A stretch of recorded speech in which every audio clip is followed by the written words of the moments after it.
Olá, meu amigo, minha amiga, muito obrigado por vocês estarem aqui no nosso Portal do José. Hoje, para mais um encontro, para repercutir aqui com vocês as consequências, os desdobramentos relacionados aos últimos acontecimentos da vida política do nosso país, que a cada instante incriminam a figura do ex-presidente da República de uma forma contundente. A sucessão de crimes é tão grande, é tão gigantesca, que acaba até fazendo com que, a cada novo crime, a gente deixe de prestar a devida atenção nos crimes anteriores.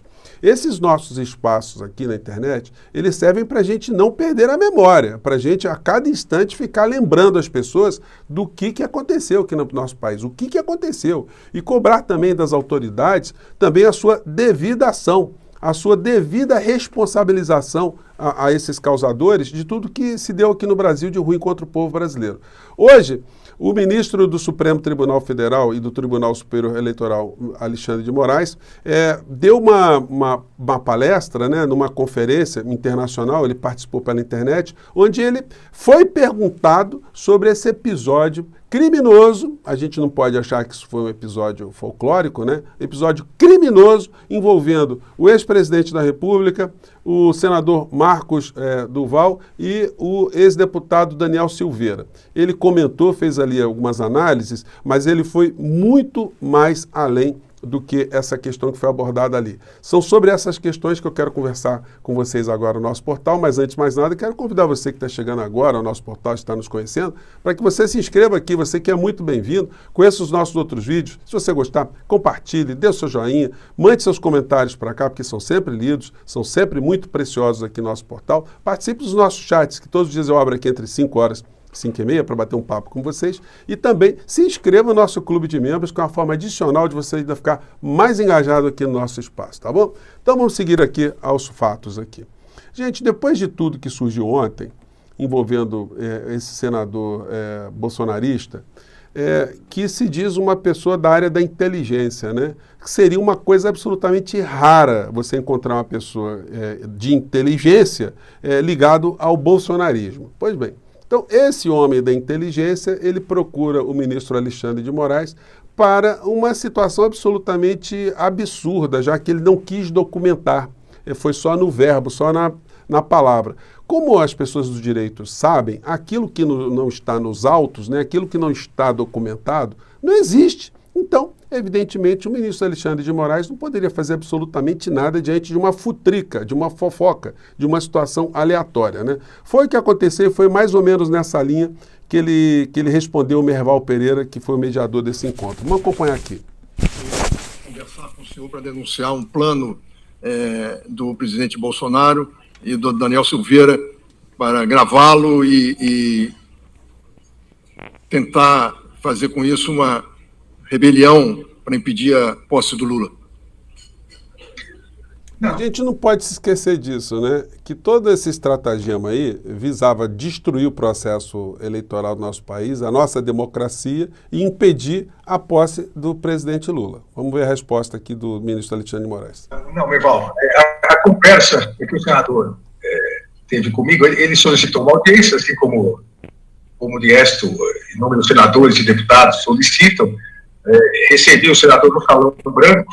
Salão Branco, para aqueles que não conhecem, é o salão... Agora todos conhecem, né, depois da lamentável depredação que ocorreu, e quero aqui, de público novamente, externar minha admiração e parabenizar a nossa presidente, ministra Rosa Weber, pela força, pela firmeza, pela competência na reconstrução, né, não só simbólica, mas principalmente na reconstrução do nosso plenário, na inauguração que tivemos agora dia 1º de fevereiro, na reabertura do ano judiciário.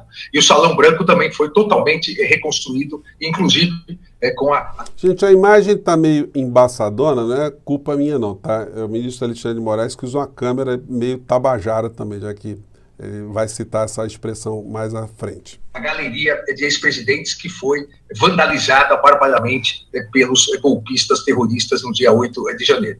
E o senador, ao conversar comigo, não adiantou qual seria a conversa, o que ele me disse foi que o deputado Daniel Silveira o teria procurado, e ele teria realmente participado de uma reunião com o ex-presidente da República, e a ideia genial que tiveram foi colocar escuta no senador, para que o senador, que não tem nenhuma intimidade comigo, eu conversei exatamente 3 vezes na vida com esse senador, para que o senador pudesse me gravar, e a partir dessa gravação, e aí até onde chegou o senador, a partir dessa gravação, pudesse solicitar a minha retirada da presidência dos inquéritos.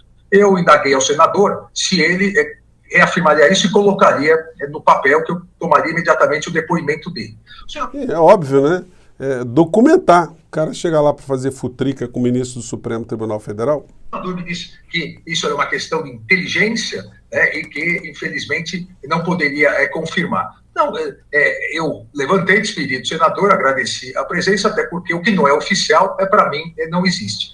Foi exatamente essa a tentativa de uma operação tabajara, que mostra exatamente o quão ridículo nós chegamos na tentativa de um golpe no Brasil. Tudo isso está sendo apurado, eu determinei a oitiva ontem do senador, a Polícia Federal já realizou essa oitiva.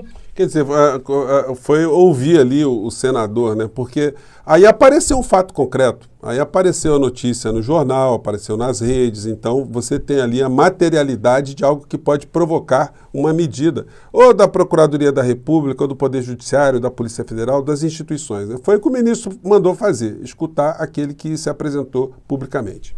E as investigações por parte da Polícia Federal seguirão, para que nós possamos, assim que chegar, analisar a responsabilidade de todos aqueles que se envolveram na tentativa de golpe, sejam os executores, e nós temos hoje em torno de 950 pessoas que permanecem presas, inclusive a pedido da Polícia Federal. Detalhe para essas pessoas que estão presas, né? Já comentei aqui com vocês. O ministro Alexandre de Moraes, ele vai sair do Supremo Tribunal Federal. Sim, ele vai sair um dia. E esse dia será no ano de 2044, daqui a 21 anos. Então, essas pessoas que estavam querendo ver o ministro Alexandre de Moraes pelas costas e que conspiraram e que continuam a dizer coisas por todos os lados, essas pessoas vão ter essa amargura durante muito tempo, né? As que estão presas podem orar para algum tipo de milagre, porque dentro do Estado de Direito brasileiro elas estão encalacradas. Da Procuradoria-Geral da República, mais de 560 pessoas foram soltas com medidas cautelares, que devem ser cumpridas. Nós temos já apurações adiantadíssimas em relação aos financiadores, aos grandes financiadores. Isso já vinha sendo investigado desde o ano passado. Lamentavelmente, o ministro Luiz Roberto Barroso bem salientou a necessidade de educação para formarmos uma elite pensante, uma elite que possa cada vez mais auxiliar no Brasil. Lamentavelmente, nós temos uma parte da elite que flertou com o golpe durante 4 anos e, a partir do ano passado, financiou essa tentativa de golpe, e as investigações estão chegando a esses financiadores e também as autoridades públicas que, de forma covarde, dolosamente, ou se omitiram, foram coniventes com a tentativa de golpe. Então, meus amigos, minhas amigas, o Alexandre de Moraes, o ministro Alexandre de Moraes, só em 2044, tá? Então essa notícia não é muito boa para quem é bolsonarista. Mas o ministro falou coisas muito interessantes. Ele mostra que isso tudo que aconteceu no Brasil não está divorciado de outras situações que acontecem no mundo, porque essas instabilidades que acontecem em alguns países, ela é provocada pela comunicação maciça que se dá através das redes sociais, através das big techs, que tem um enfrentamento, tem uma classificação jurídica, uma adequação jurídica, num campo que ele mostra que não é adequado, porque sendo essas empresas consideradas empresas de tecnologia, elas estariam restritas apenas, ou estariam apenas enquadradas a legislação relacionadas a empresas de tecnologia, quando na verdade elas se relacionam com a informação, elas prestam serviço de informação. E aí cria-se uma situação que ele diz que o mundo vai ter que enfrentar.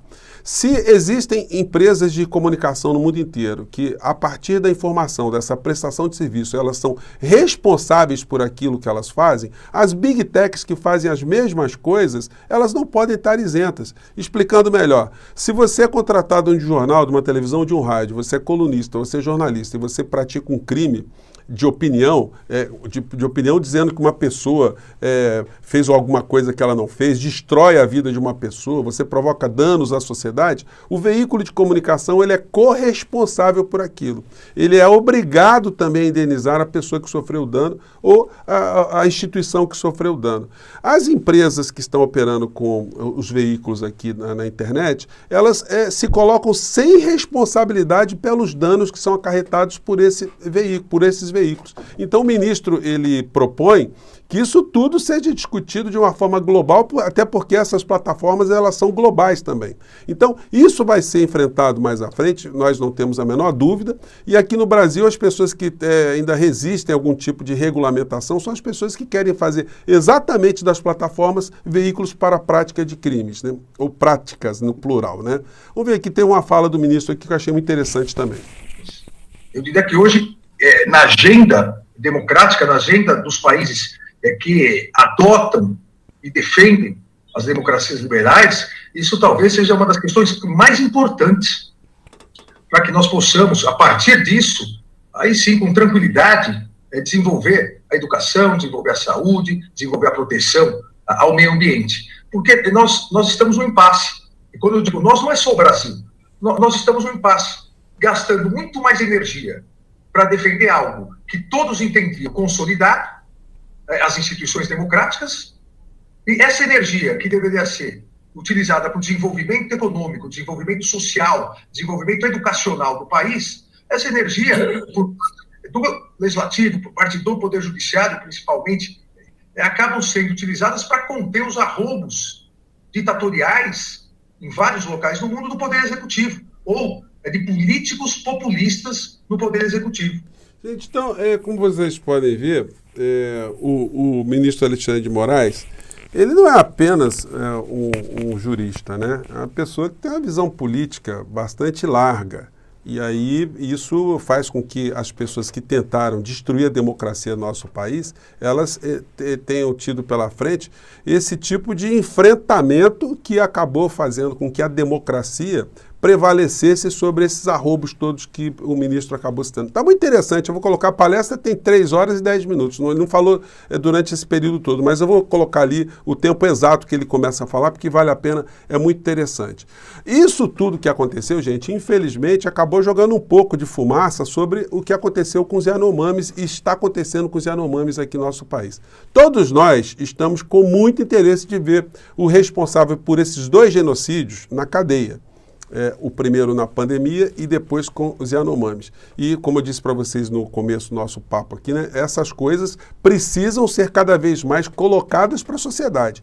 Quanto mais legitimação se ter, quanto mais informação a sociedade tiver que nós tivemos um genocida, um criminoso aqui no nosso país, mais fácil fica uma condenação, porque aí a gente tem menos turbulências sociais, a gente tem menos algum tipo de contestação, sobretudo desses segmentos que são mais radicalizados e cada vez mais seguidores, cada vez mais fanatizados em relação à figura do ex-presidente da República.